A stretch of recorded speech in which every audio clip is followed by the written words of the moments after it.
My thoughts are like a bright symphony. I'm simply changing everything that I begin to see.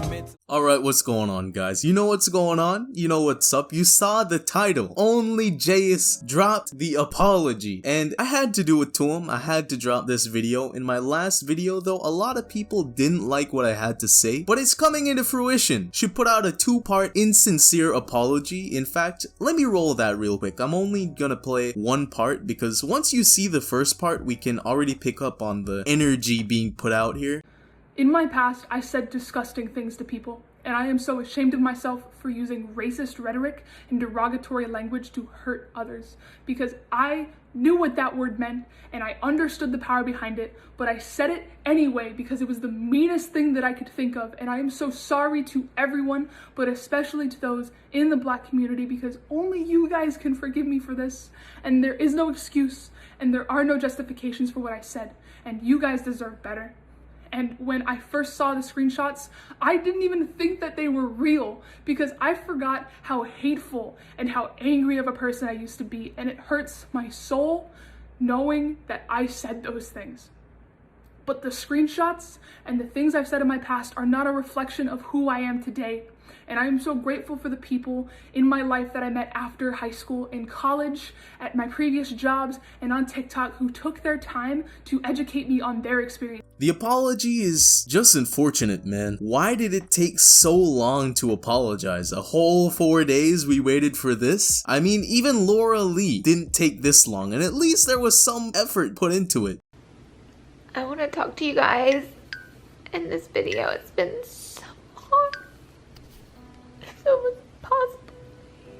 Doesn't she make videos every day though? And I mean, it takes her a rather short amount of time to memorize those random facts and relay them in a video. This just seems drafted or something at this point. One thing that stood out to me was this part right here. I knew what that word meant, and I understood the power behind it, but I said it anyway because it was the meanest thing that I could think of, and I am so sorry to everyone, but especially to those in the Black community, because only you guys can forgive me for this, and there is no excuse, and there are no justifications for what I said, and you guys deserve better. And when I first saw the screenshots, I didn't even think that they were real because I forgot how hateful and how angry of a person I used to be, and it hurts my soul knowing that I said those things. But the screenshots and the things I've said in my past are not a reflection of who I am today. And I am so grateful for the people in my life that I met after high school, in college, at my previous jobs, and on TikTok who took their time to educate me on their experience. It was the meanest thing I could think of. That was her discussing why exactly she used the N-word, hard R by the way, and the F-slur in a conversation a few years ago. My thing is though, she hits on a very important point. I know for a fact that white people in America know that the N-word is the most offensive word that you can use when addressing a Black person. And she, at the age of 17, chose to use the N-word, and not only the N-word, it was N-word lover. It really makes you wonder what she was trying to insinuate at the time. Like, why was the meanest thing you could think of was liking a Black person? Even another TikTok user by the name of We Love You Yeezy said the exact same thing. I understood the power behind it, but I said it anyway because it was the meanest thing that I could think of. Bro, when I first watched this video, I had to rewatch it because I thought I heard it wrong. Why was the meanest thing that you could think of liking Black people? Anyways, man, basically she knew what she was doing, did it anyways, and instead of apologizing, she just made excuses. When I made my last video, which you should check out if you want to see the rundown of what all took place and what led to this, and just everything in general, I thought either she's not going to do an apology at all, or she's just going to deflect all through her video by saying she was young and her fans are just gonna eat it up. But I have to say, props to all of you for keeping it real and calling her out, especially when it came to her comment section of the apology. The main reason I went so hard on her in the last video was specifically because of what I observed about her character, especially when it came to an old beef she had with a user by the name of ItsAcrello. Campaign OnlyJayus is actually racist because, like, for a while, do you think she really? Do you really think that? No. So check this out. Check this out. This is just a thesis. I do not like. I'm not saying that. I'm not doing that. But she only calls out Black creators. There's been many people that they tag me inside of their stuff, and she's like, "Oh my God, good on you." When it's a white creator, but when it's a Black creator, I already did this, and I'm like, "Dang, dog, that's kind of aggressive." Only towards these people. So what you're saying is that, like, if you kind of we'll say copy, for lack of a better term, her content style, and you're white, she's like, oh, we should kind of collab. And then if you're Black, exactly, like the superhero guy. I don't want to say yes or no to that. I'm not saying that's true. I'm not throwing that out there. I'm just saying, yo, that is kind of iffy.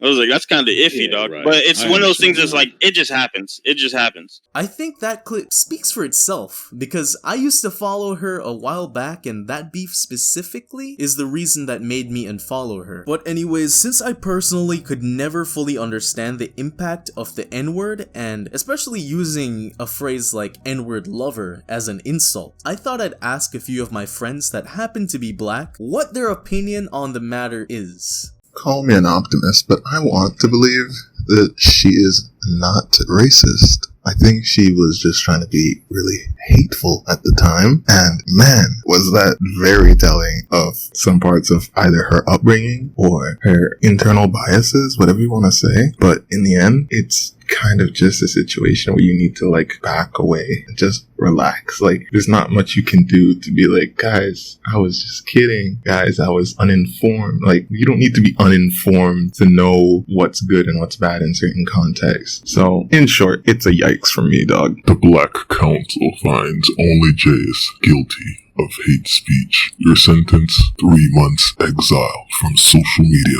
My final real opinion is, do I think she should be canceled for this? No. Do I think that she needs to really take a step back and really think about who she is as a person? Definitely. And I think what she posts after that, after this, and how she like interacts on social media will definitely be very telling. Alright, well, I'm glad I'm not crazy, because it really seems like some people were under some kind of hex or sorcery. I know it's hard to believe, but there was actually people out there trying to justify and excuse this situation by saying it was Photoshop because she said it was. There was no kind of analysis, or maybe just taking some time to really think about it.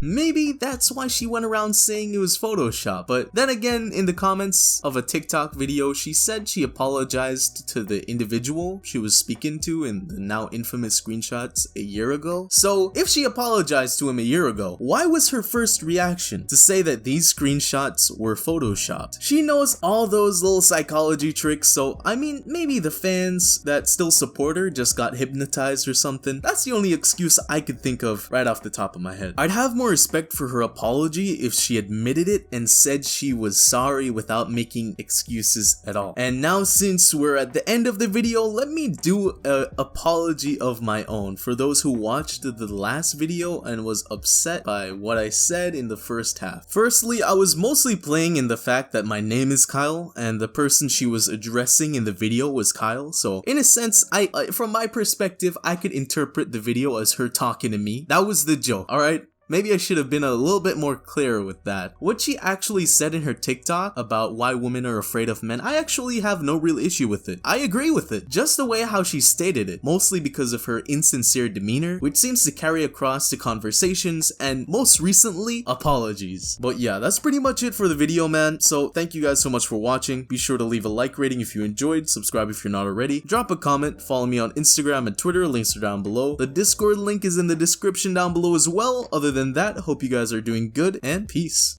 Give it up daily and only enjoy boys who didn't like mainstream. Well, I do, and this is nothing new, but looks like this life I ain't living for you. I know that you in love, but baby, our time's through when the size don't fit, so why would I wear the shoe? This ain't a love song, so I'ma skip bars, rip hard, grip stars, then dip off.